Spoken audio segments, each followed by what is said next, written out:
नमो नारायण मित्रों। समाज में जब रोगी व्यक्ति हम लोगों से कुछ प्रश्न पूछते हैं ना, तो वो प्रश्न हमारे ब्रह्ममंडल में छप जाते हैं। और बड़ी आनंद की बात है, मैं आपको बताना चाहूंगा कि ज्यादातर प्रश्न कॉमन है। ज्यादातर प्रश्न कॉमन है। बताएं आपको मैं 80% लोगों की समस्या है पेन, दर्द, पीड़ा। 80% लोगों की समस्या है दर्द, जो मेरी अपनी फाइंडिंग है समाज में, सोशल मीडिया से या बाकी लोग माध्यम से जब मैं मिलता हूं लोगों से। 80% समस्या है लोगों की, मुख्य समस्या है दर्द। क्यों? क्योंकि पीड़ा की वजह से उनका जीवन अशांत रहता है, उनका वेग रुक जाता है। जैसे पैर में पीड़ा हुई, चलने फिरने में समस्या।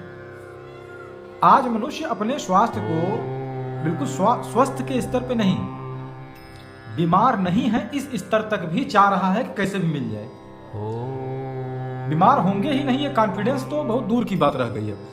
अब वो हम सब भूल चुके हैं, छोड़ा नहीं है, भूल चुके हैं, वो पूरी पद्धति भूल चुके हैं। आज ये है कि कम से कम बीमार ना हो, इतना भी स्वास्थ्य हो।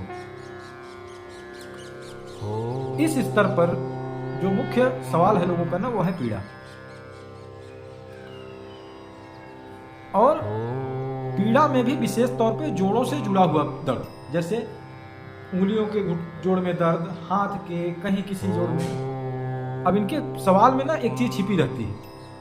चीज ये छिपी रहती है कि जैसे मान लीजिए कोई रोगी बताए कि मेरे घुटने में दर्द है ना, केवल घुटने में दर्द नहीं है, उसको कमर में भी दर्द है, उसको पैरों में भी दर्द है, गर्दन तक भी उसका दर्द जाएगा, जितने भी जोड़ हैं सब में दर्द है।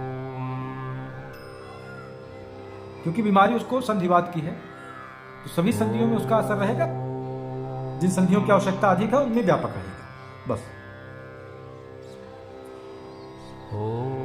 80% लोग जकड़न और दर्द से इतने पीड़ित हैं कि वो तरह तरह के ऑपरेशन भी करा रहे हैं, मूवमेंट लेस हो गए हैं, चल नहीं सकते, फिर नहीं सीख सकते, हाथ में कंपन आ रही है, नहीं हिला सकते उसको ठीक से। 60 साल की उम्र के बाद तमाम मित्रों में ऐसी समस्या आ रही होगी कि वो हाथ से सिग्नेचर नहीं कर पा रहे होंगे। और इन सब का मूल है मरीज का एक सवाल कि कहीं दर्द है, पीड़ा है, एक ये प्रश्न हो गया। दूसरा प्रश्न लोगों के सबसे सर्वाधिक प्रजनन संबंधी। प्रजनन क्षमता इस प्रकार से आज हमारे नवयुवकों में गायब हो चुका है कि बिना दवाई के बच्चे पैदा नहीं हो रहे हैं। ऐसे समझ लीजिए कि जैसे पौधों में बिना खाद के, खाद सब गलत है, बिना केमिकल फर्टिलाइजर के यूज के उनमें फ्लावरिंग नहीं आ रही है ना, ये स्थिति मानव अपनी कर चुका है। विशेष तौर पे भारतीय, क्योंकि किसी भी देश ने आज तक अपनी चिकित्सकीय परंपरा छोड़ी नहीं है। और जिन लोगों ने छोड़ी है उनकी दुर्गति सामने दिख रही है, सबकी दिख रही है। बीमार लोगों की संख्या वहां अधिक है, अस्पताल वहां अधिक है, अस्पतालों की आवश्यकता वहां अधिक है। और उसमें भी भारत ने इतनी बड़ी मूर्खता की है कि अपनी चिकित्सा पद्धति छोड़ दी, और जो विदेशी वाली है उसको अपना भी लिया, उसके लिए झगड़ा भी करेंगे। अगर एलोपैथ यानी कि हिंदी में क्या कहते हैं उसको, विरोधी चिकित्सा पद्धति, इसका नाम पहले देखिए, विरोधी चिकित्सा पद्धति एलोपैथ। इसको हिंदी में क्यों नहीं लिखा जाता? अब आपसे निवेदन है कि इसका नाम जरा हिंदी में लेना शुरू करिए। तो विरोधी चिकित्सा पद्धति गूगल करके देख लें अपना हिंदी। कुछ बदलाव हमें अपने अंदर करने होंगे। अगर हम नहीं करेंगे ना तो समाप्त हो जाएंगे। हम स्वास्थ्य के स्तर से बहुत बिगड़ चुके हैं।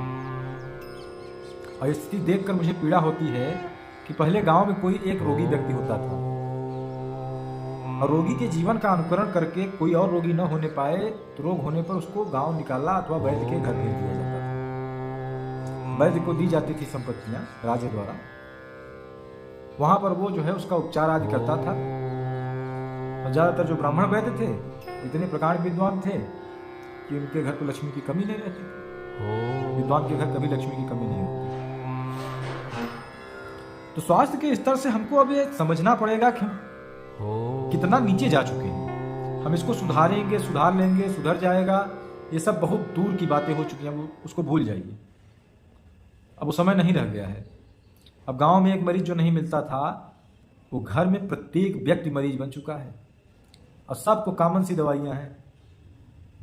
ये शुगर की दवा खाते हैं, ये ब्लड प्रेशर की दवा खाते हैं, ये थायराइड की दवा खाती हैं, इनका मासिक चक्र ठीक से नहीं आ रहा है, इसकी दवा खाती हैं, इनको नींद नहीं आती, इसकी दवा खाते हैं।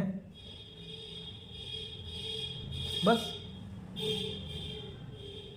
पीड़ा की दवाएं जो है लगातार लोग नहीं खाते, वो वैसे ही रोगी खाते हैं जो गिर गए, बिल्कुल धराशायी हो चुके हैं।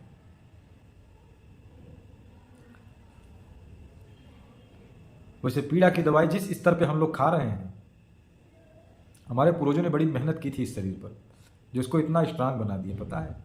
आप लोग तो इसको बर्बाद कर चुके हैं। रोग प्रतिरोधक क्षमता शून्य। कोरोना में लोग मर गए भारत के, जहां आयुर्वेद जैसी विधा थी। आयुर्वेद थी कहाँ? सनातन हमारे व्यवहार में उतना नहीं है जितना हम मानसिक रूप से सनातन को मानने लगे हैं। व्यवहार में नहीं है उतना। हमने अपनी चिकित्सा पद्धति त्यागी है, छोड़ी है, इसको अछूत मान लिया हमने, पता है? ये महापाप किया है। और आज भी मैं दावा करता हूं कि ज़्यादातर लोग आयुर्वेद के सिद्धांतों को नहीं मान पा रहे हैं। पता है क्यों? आयुर्वेद के सिद्धांतों का सही निरूपण किसी द्वारा किया ही नहीं गया। जितने आयुर्वेदाचार्य हैं वो लगे हैं आयुर्वेद समझाने में, किसको? सामान्य जन को। वैद्य समझाएं आयुर्वेद, तब संभव है कि सामान्य व्यक्ति समझ पाएगा। और आयुर्वेदाचार्य और वैद्य में थोड़ा अंतर है। आयुर्वेदाचार्य एक पढ़ा लिखा व्यक्ति होता है जिसको आयुर्वेद का सब ज्ञान होता है। थियोरेटिकली वो बहुत स्ट्रांग होता है, लेकिन टेक्निकल बेसिस पे अगर जाएंगे तो वैद्य पारंपरिक रूप से गंधर्व योनि से प्रभावित व्यक्ति होते हैं और उनके अंदर ईश्वर द्वारा निहित कुछ ना हीलिंग पावर्स होती हैं, ऐसे समझ लीजिए। चिकित्सा करने के गुण उनके शरीर में होते हैं, जन्म से होते हैं। और जैसे जैसे वो बूढ़े होते चले जाते हैं, वैसे वैसे चिकित्सा के कुछ गूढ़ रहस्यों को भी वो खोद डालते हैं, क्योंकि ईश्वरीय विधान उनका स्ट्रांग, काफ़ी स्ट्रांग होता है। ईश्वर को मानना ना मानना आयुर्वेदाचार्य की अपनी मति हो सकती है अपना, लेकिन एक वैद्य जो है ना, ईश्वर को मानने के कारण ही वैद्य बन पाता है।